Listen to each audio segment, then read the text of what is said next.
Ô galera, bora voltar? Olha a aula, acabou o intervalo. Oi, quer acertar as questões de biologia? Vamos para o palco, senão vai dançar, o concorrente, depois come. Galera, é o seguinte, se tivesse combinado com o mestre Gustavo, talvez não desse tanto certo. Grande parte do que ele disse, a gente vai acabar repetindo, porque esse é o discurso que a gente faz quando está encarando a prova do Enem. Se fosse prova de outra instituição, a gente teria, obviamente, outras dicas, né, para dar para vocês. Mas o tempo é curto, a gente teve que optar por um dos conteúdos que o Enem costuma cobrar, e o que ele costuma cobrar com maior número, né, já historicamente, desde quando o Enem é a parte de ecologia. Se vocês repararem nas questões de professor Gustavo, foi química, né? Física. Ele abordou muita questão ambiental, falou de lixo, falou de pilha, falou de água, falou de uma série de assuntos, que esses assuntos são recorrentes no Enem, tá? Então, na questão de ecologia, por que eles colocam a maior parte das questões de ecologia? São 15 questões em média, e 7, 6, varia de ano para ano, é só de ecologia. É um tema transversal, interdisciplinar, tem interpretação de química, de física. Tem hora que você está fazendo uma questão de biologia, não sabe se é química ou se é biologia ou se é física, porque tem essas interligações que o Enem faz. O Enem, ele não vai pedir para você decorar determinadas coisas lá da ecologia, mas ele quer a sua interpretação. E, infelizmente, a gente tem grande dificuldade em interpretar texto. Então, pratique interpretação de texto, tá? E como o professor falou, a maior parte das questões, a resposta está no enunciado. Então, lendo bem, concentrado, você tem condições de extrair do enunciado a resposta da questão. Ele falou isso na física, né? Eu vou falar isso também na biologia, tá? A gente optou por trazer questões do próprio Enem, porque existe esse histórico de repetição de temas, alguns mais frequentes, outros não, e dos últimos Enems que nós tivemos, tá? Então a gente vai também manter a mesma dinâmica com resolução de questões e os comentários sobre elas, ok? Provavelmente não vai dar tempo da gente resolver todas as questões que a gente colocou no material, fica como dever de casa. Já tem o gabarito, tem os comentários das respostas, e qualquer dúvida depois vocês podem entrar em contato pela plataforma. Então, começando, para não perder muito tempo, isso aqui é dele. Então, aqui, ó. Então, nós temos uma questão muito recorrente no Enem, que é a questão... Opa, calma. Da questão do saneamento básico. Então, a primeira coisa que você tem que saber é qual é o tripé do saneamento básico: água tratada, destino certo para o esgoto e coleta de lixo. Infelizmente, a maior parte dos municípios do Brasil não tem no seu plano diretor esse pilar aí. E o Enem vai muito em cima disso. Nem todo lugar tem tratamento de água, né? Nós temos aqui uma concessionária que faz o tratamento de água que chega até a nossa residência. Nós temos aqui uma piscina de tratamento de esgoto, mas nem todo lugar tem. Nosso estado, acho que a maioria dos municípios não tem. Então, existem alguns projetos, o próprio cidadão fazer isso na sua casa. E o Enem traz essa questão para a gente, com uma enquete aqui mostrando o seguinte. Essa aqui é da última prova, tá? Fala assim: a imagem apresenta as etapas do funcionamento de uma estação individual para o tratamento de esgoto residencial, chamada ETA, tá? E aí vem o esquema. Então, você tem que se concentrar na leitura do que tem na figura. Enem não é só ler, juntar B com A para dizer que é barra. Você tem que interpretar tabelas, gráficos e figuras, tá? Seria a alfabetização global do estudante, tá? Então, nós temos aqui... como é que funciona, né? Primeiro, caixa de gordura. Eu acho que na maioria da casa de vocês tem casa de gordura, de vez em quando entope e tal, tem que fazer a manutenção, né? Então, retém os detritos da pia e cozinha, liberando a água quase isenta de gordura.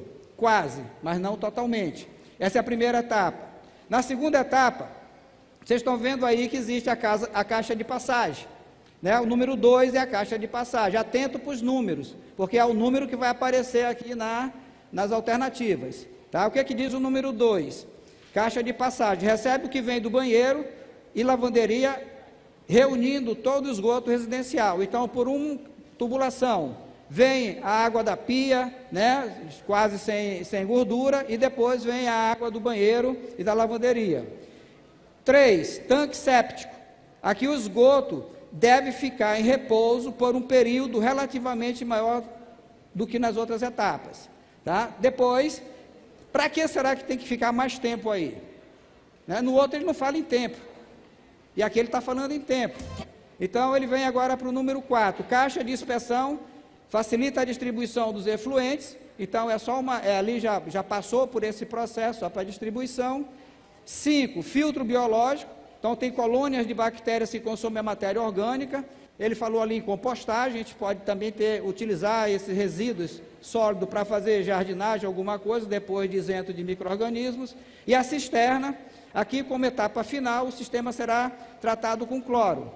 A água que a gente usa, existe uma Agência Nacional das Águas, a ANA, que diz que quando a gente tira uma água do ambiente, a gente deve devolver para esse ambiente com a mesma qualidade que a gente tirou, ou melhor. Então, essa estação de tratamento tem essa finalidade. Vamos lá então para a questão. Observem que eu até já destaquei aqui no que ele vai pedir. Em qual etapa decanta-se o lodo a ser separado do esgoto residencial? Aonde é que o sólido vai separar do líquido, né? Então, na primeira fase, na segunda, na terceira, na quarta ou na quinta? Qual é a alternativa correta? Letra 3, no tanque séptico, aonde vai ocorrer a decantação. Decantação é esperar o tempo para que aquilo é mais sólido. Lá na estação de tratamento de água, a gente joga componentes químicos, sulfato de alumínio, para se juntar com essas partículas que estão em suspensão para ir para o fundo. Aqui é em casa, não tem como fazer isso, né? Então, a decantação natural vai ser na etapa número 3, tá certo? Então, reforçando o que já foi dito, né? Geralmente, no enunciado está a resposta da questão. Então, muita atenção, não cobra. Aqui é só a explicação, já falei o que é, não vamos ficar nos atendo à leitura disso aqui. Então, a questão alternativa correta, 3, ok? Muito bem. Decantar aparece na química, aparece na biologia, aparece em várias áreas da ciência da natureza. Segunda questão, Enem 2021 também, tá? Outra questão recorrente, essa aqui, o professor já deu quando ele falou da pilha, ele já deu uma dica para vocês verem como os componentes do Enem, eles conversam entre si, né? Então diz o seguinte: o rompimento da barragem de rejeitos de mineração no município de Mariana e o derramamento de produtos tóxicos. Porque ele falou do componente da bateria, lítio, por exemplo, né? Ele já deu até a resposta para vocês, tá? De certa forma, né? Na água do Rio Doce, ocorrido em 2015, né? Então já se passam 7 anos. Ainda tem consequências para o organismo que habita o Parque Nacional Marinho de Abrolhos, um dos maiores ecossistemas marinhos mais diversificados do nosso país, tá? Localizado a mais de 1.000 quilômetros de distância. Então o acidente aconteceu lá em Mariana e o estrago maior vai ser feito aonde? Lá em Abrolhos, na Bahia, certo? Esse desastre ambiental afetou o fitoplâncton. Observem, já estudaram cadeia alimentar? Produtores, consumidores. Então, o fitoplâncton ocupa que nível na cadeia alimentar? Primeiro, o nível trófico, tá certo? Fito de fotossíntese, tá? Como se faz fotossíntese. As esponjas, os poríferos, as algas macroscópicas, os peixes herbívoros e os golfinhos. Tá? Então, ele já colocou a sequência de seres vivos na sequência da cadeia alimentar. O produtor, quem é? Fitoplâncton. As esponjas, consumidor primário. As algas macroscópicas, o consumidor secundário. Os peixes herbívoros terciário, os golfinhos quaternário. O golfinho está no topo da cadeia alimentar. E quando ele fala de resíduos tóxicos, esses resíduos não saem do nosso corpo. Eles se acumulam na gente e depois eles se acumulam na cadeia alimentar. De tal maneira que a gente vai encontrar a maior quantidade dessas substâncias em quem estiver ocupando o último nível da cadeia alimentar. E quem ocupa o último nível na cadeia alimentar aqui são os golfinhos. Então, essa é uma questão recorrente, a gente chama isso na ecologia de magnificação trófica, porque essas substâncias, uma vez que entram na cadeia alimentar, nós não conseguimos degradá-lo, vai se acumulando conforme vai passando de um nível trófico para o outro. Junto com isso, a gente coloca uma questão também recorrente, que é a questão do mercúrio utilizado no garimpo, tá certo?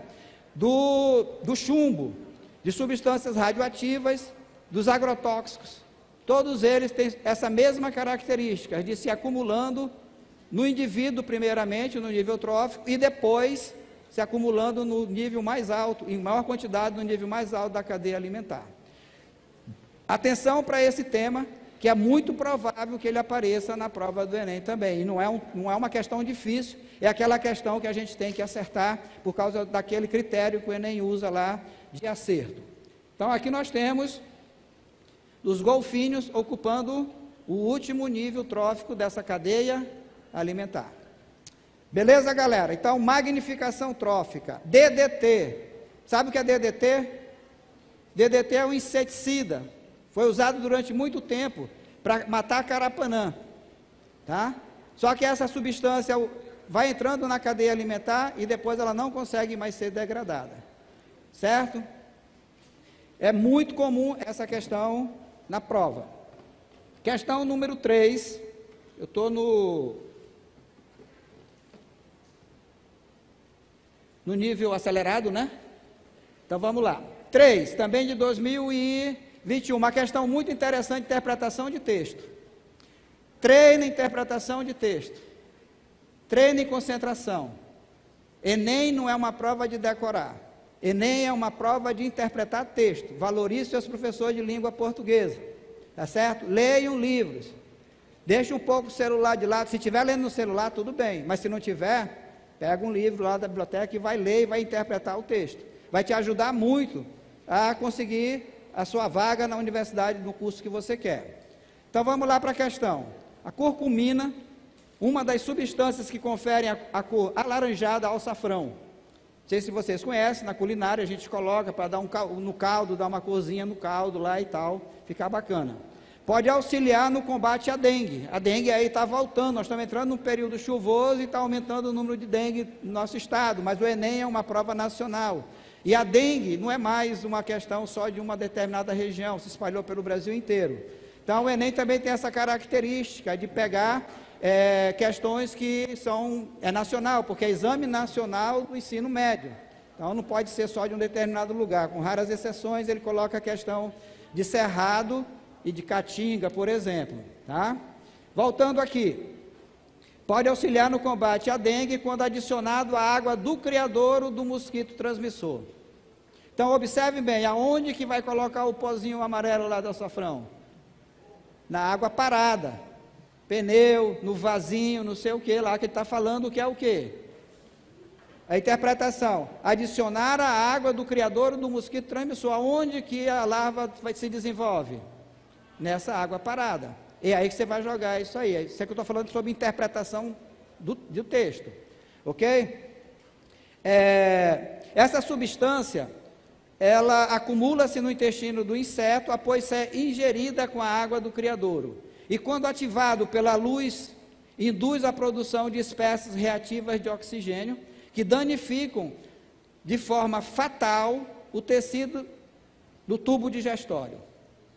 Então, aonde que você está jogando a tintura? Na água. A água é o quê? É o criadouro de quem? Do inseto adulto ou da larva? Da larva. Então você vai matar o inseto adulto ou a larva? A larva. Tá? Então, outra dica interessante. Não só para o Enem, mas qualquer prova que se for fazer, vai sublinhando o direcionamento do enunciado. Uma questão bem elaborada, ela vai te dirigir para a resposta.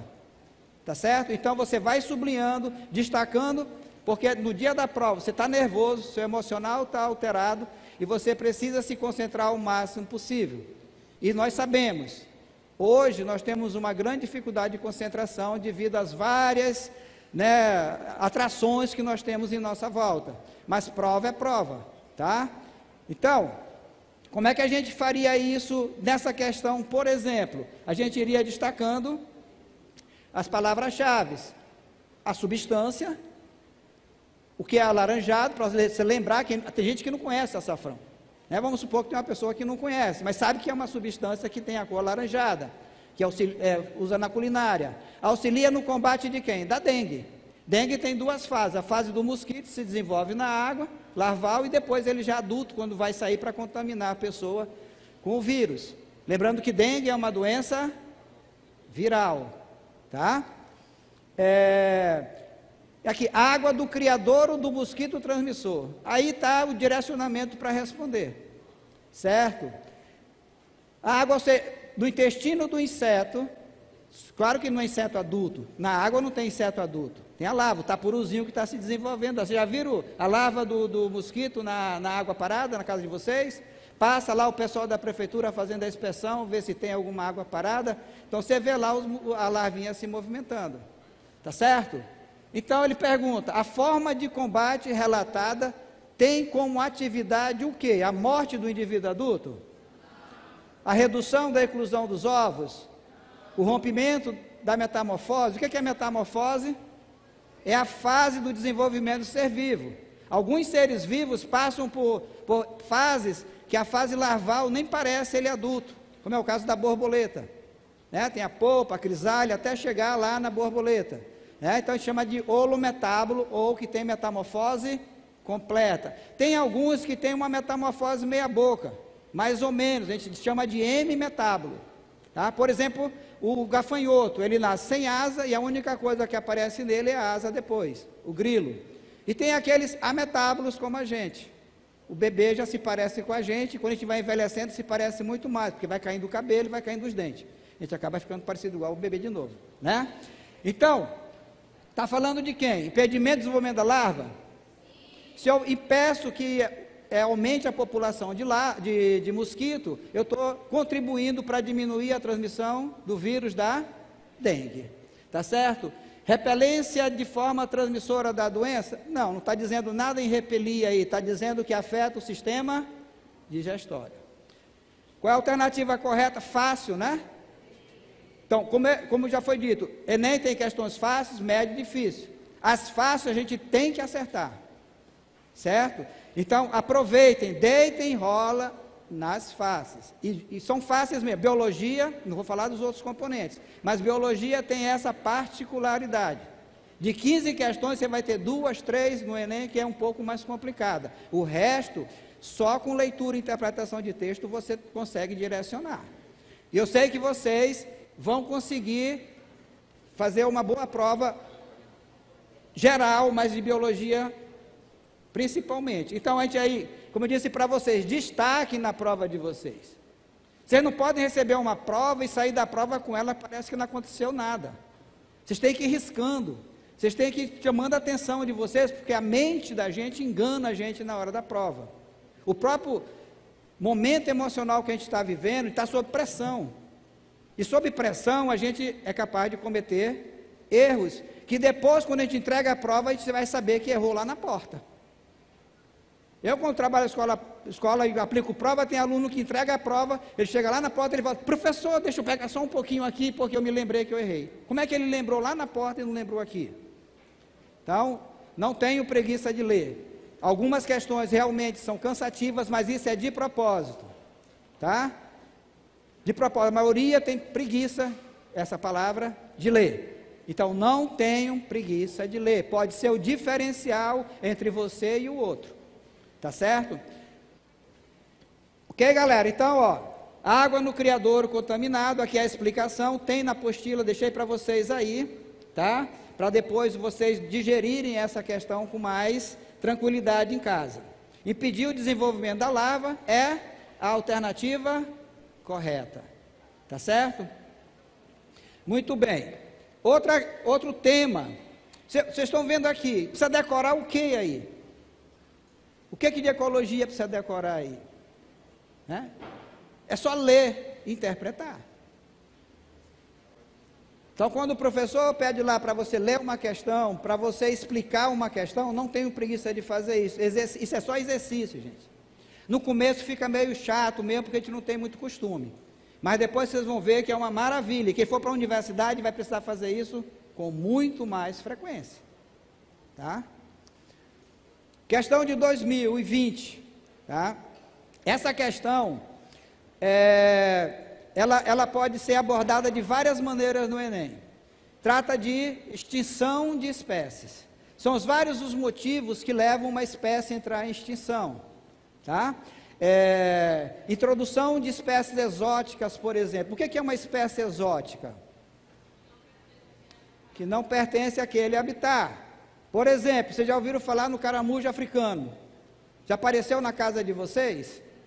Não, mas de vez em quando aparece na imprensa local e nacional falando desse caramujo. Esse caramujo africano já dá para saber de onde veio. Ele foi trazido para cá para substituir escargot, para vender por um preço mais barato, um outro molusco. Só que o pessoal não gostou do sabor da carne. E o que o cara que trouxe lá as matrizes fez, se não deu certo? Abandonou. Então é uma espécie exótica. Ele chega aqui sem nenhum competidor com ele.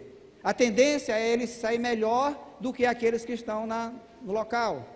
E aí eles começam a dominar aquele nível ecológico ali, vão se espalhando e tendo uma superpopulação, pode levar à extinção da espécie nativa.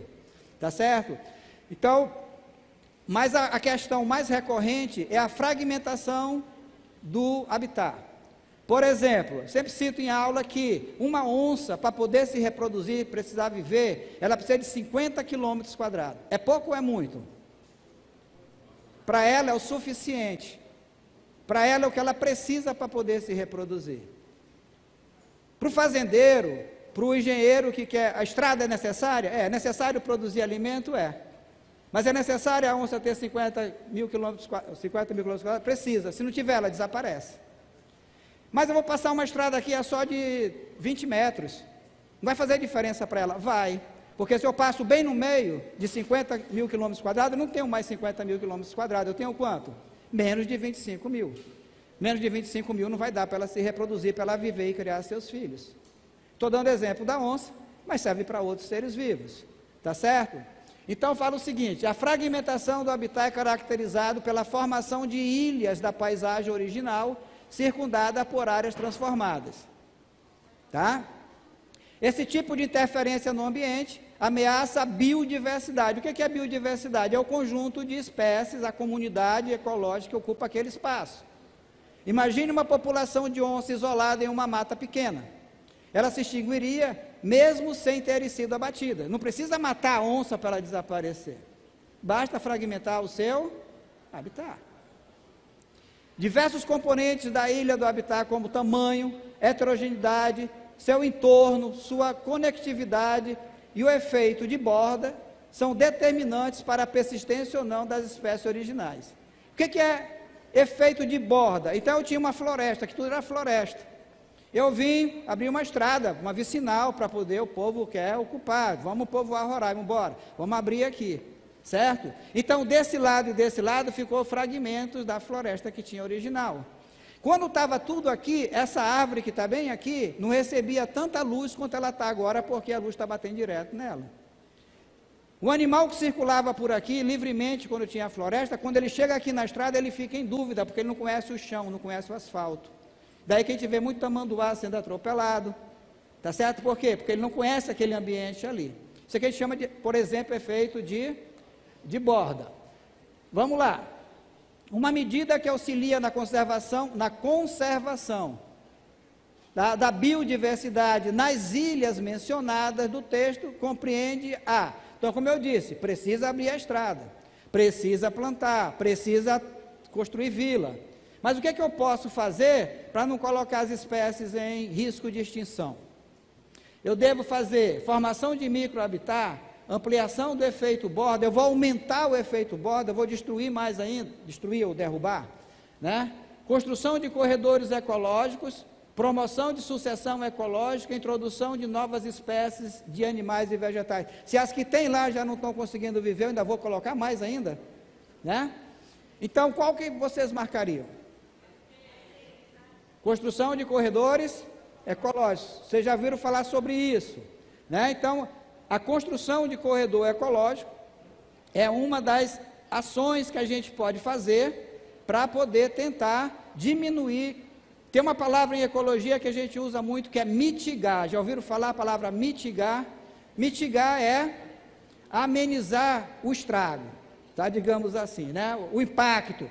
Outra coisa também que eu quero reforçar para vocês é quando a gente fala de ecologia, a gente fala de impacto. Geralmente a gente pensa em impacto negativo, mas também tem impacto positivo. Por exemplo, construção de corredor ecológico é o impacto positivo, tá?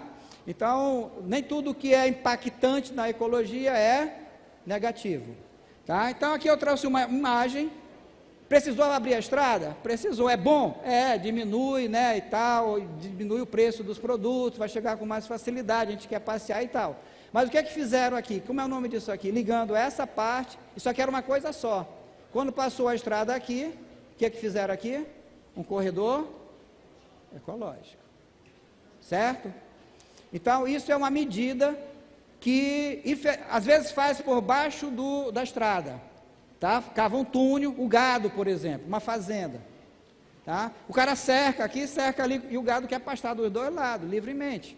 Aí tem uma vaca lá, o touro está aqui, ela olha para ele, muge, ele olha para ela, muge, aí quer se encontrar, como é que vai fazer? Se tem a cerca e tem a estrada, pode acontecer um acidente, ele passa por um túnel que tem embaixo da estrada e vai lá, certo? Também é um corredor ecológico. Então, uma questão bem interessante, né? Que também não necessita decorar muita coisa. Quinta questão, essa questão cai quase todo ano. Vocês já ouviram falar em biotecnologia, engenharia genética, tá? Então, desde os anos 70 para cá, o homem começou a manipular o DNA, com uma boa intenção, mas nem, né, de boa intenção o inferno está cheio. Mas, enfim, e aí começou a ter uma série, clonagem, transgênicos, uma série de benefícios, digamos assim, para a humanidade. Então ele traz essa questão dizendo o seguinte, do Enem também: instituições acadêmicas e de pesquisas no mundo estão inserindo genes em genomas de plantas. O que é o genoma? É o conjunto do DNA daquela planta, por exemplo, da soja, do milho, tá? Que possam modificar o produto de interesse farmacológico. No Brasil está sendo desenvolvida uma variedade de soja com viricida. O que é viricida? O que a terminação cida quer dizer? Que mata.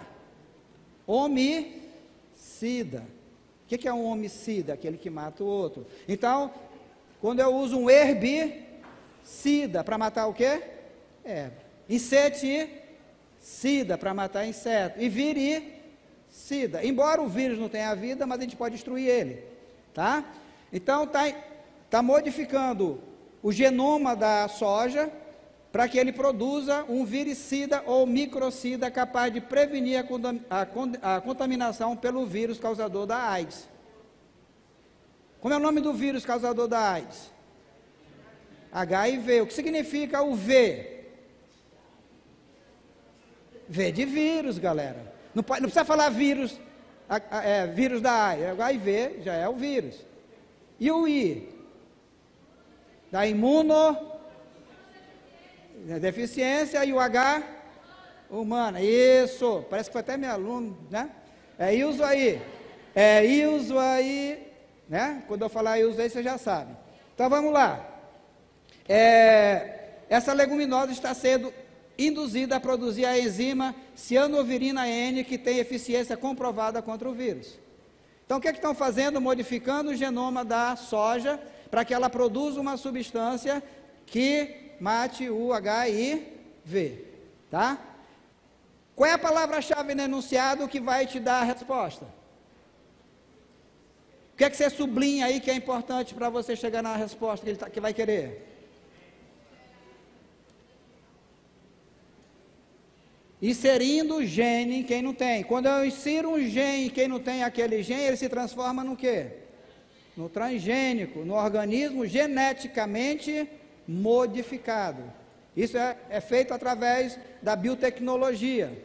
Então, lendo a questão, vocês vão sublinhando. O que a gente vai sublinhar aí? Inserir genes no genoma, planta que possam codificar. Código, o gene vai em código, código genético, adenina, timina, citosina, guanina, vocês lembram disso? Alguns devem lembrar, mas vocês são resultados de um ensino médio que foi muito prejudicado pela pandemia. A deficiência é grande. Se antes já existia deficiência com aulas presenciais, eu fico imaginando a situação de vocês, tá? Que é muito mais complicada ainda, que alguns ainda tiveram aula, mesmo que remotamente, mas outros nem isso tiveram. Então, o momento, mas isso é passado, isso já aconteceu, não tem mais como você voltar, agora tem como você olhar para frente e tentar superar as dificuldades. É possível? É sim, tá? Então vamos lá. O que mais? De interesse farmacológico no Brasil, então é uma pesquisa brasileira. O Brasil precisa fazer pesquisa, nenhum país se desenvolve sem pesquisa, né? Mas infelizmente não tem o aporte necessário.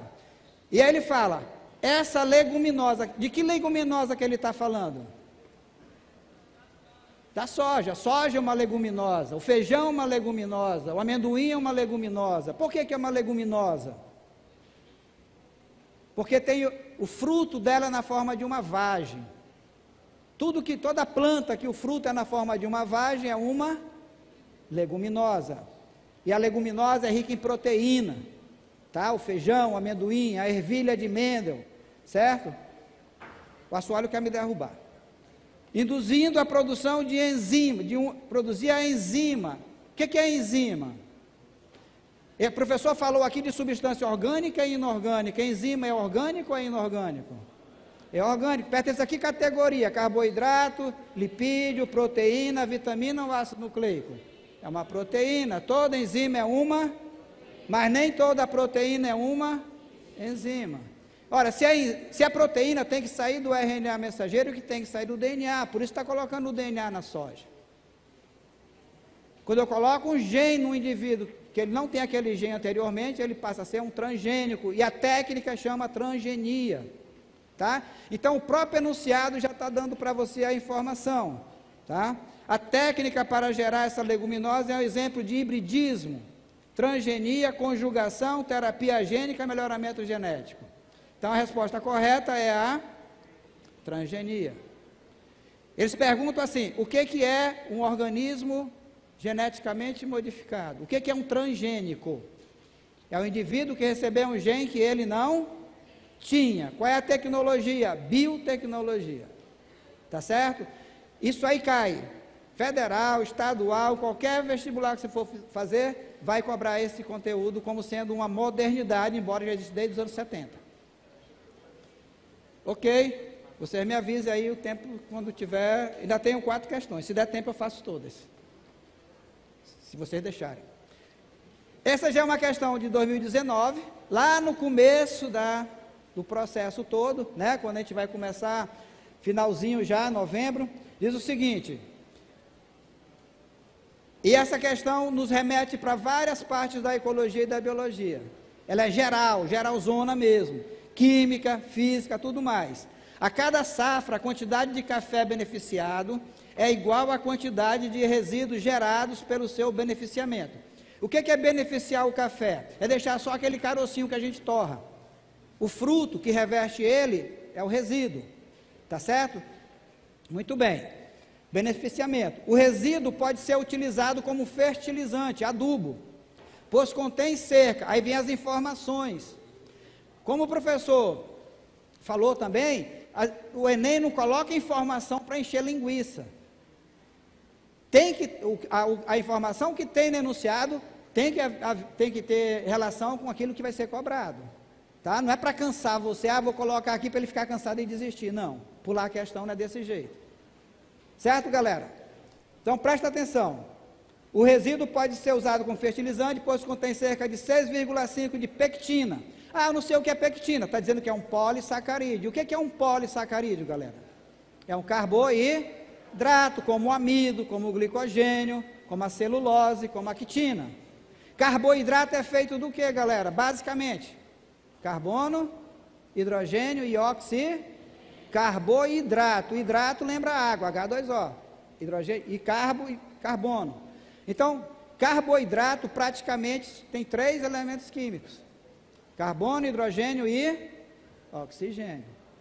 Certo? O que mais que tem?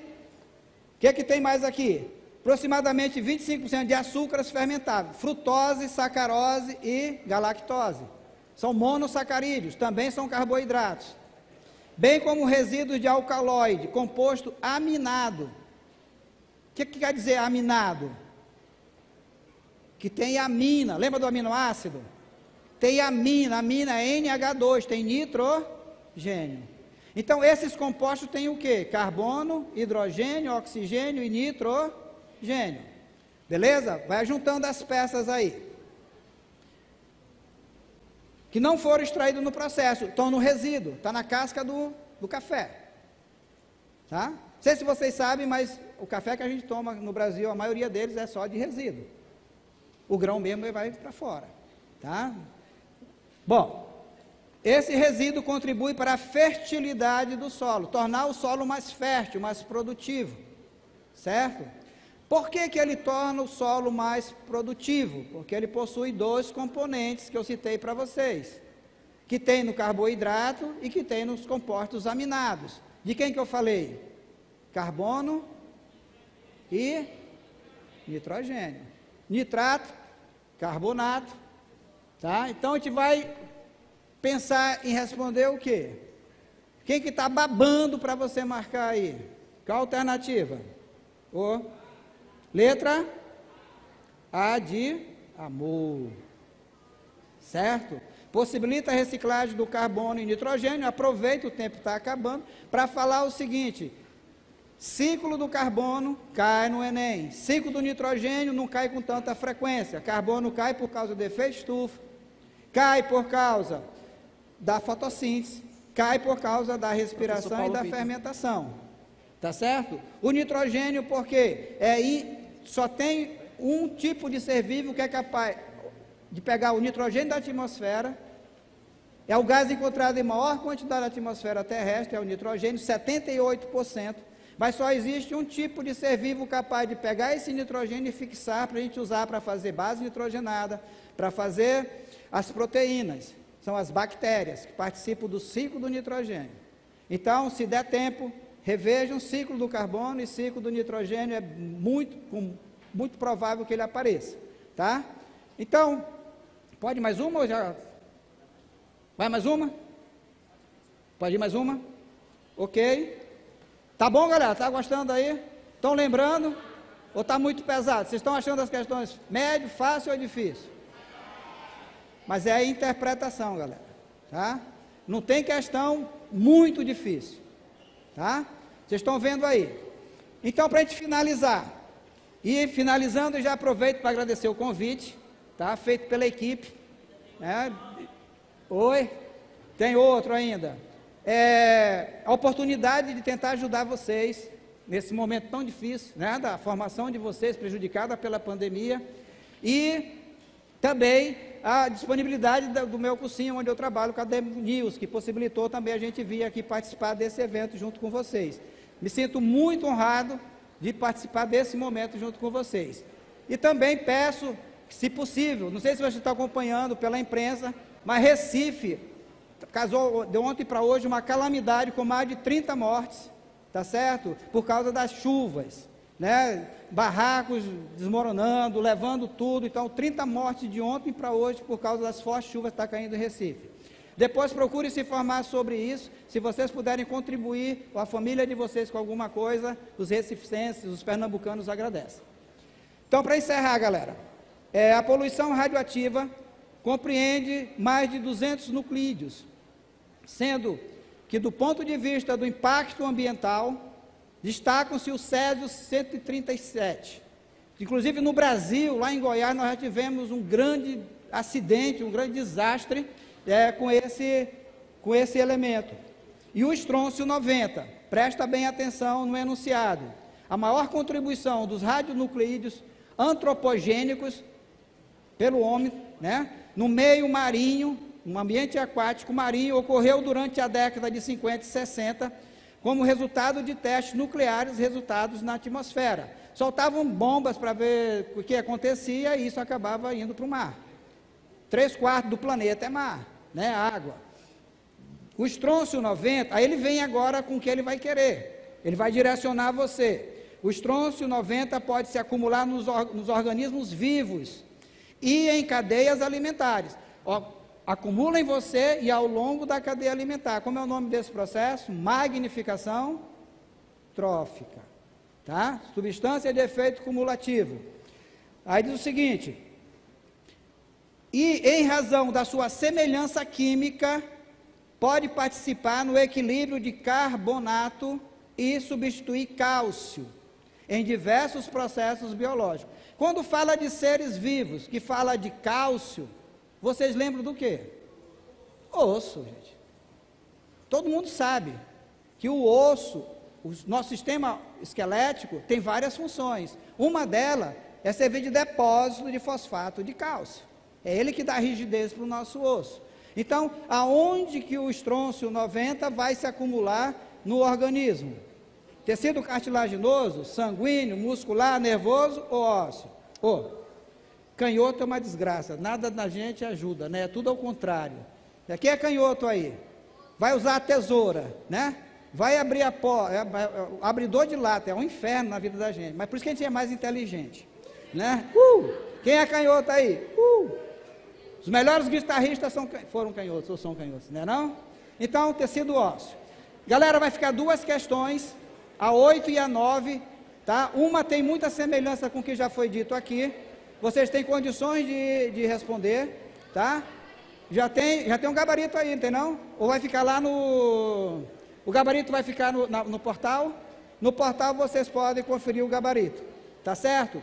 Muito obrigado, uma honra muito grande estar junto de vocês, tá? Espero que vocês consigam o objetivo de vocês, tá certo?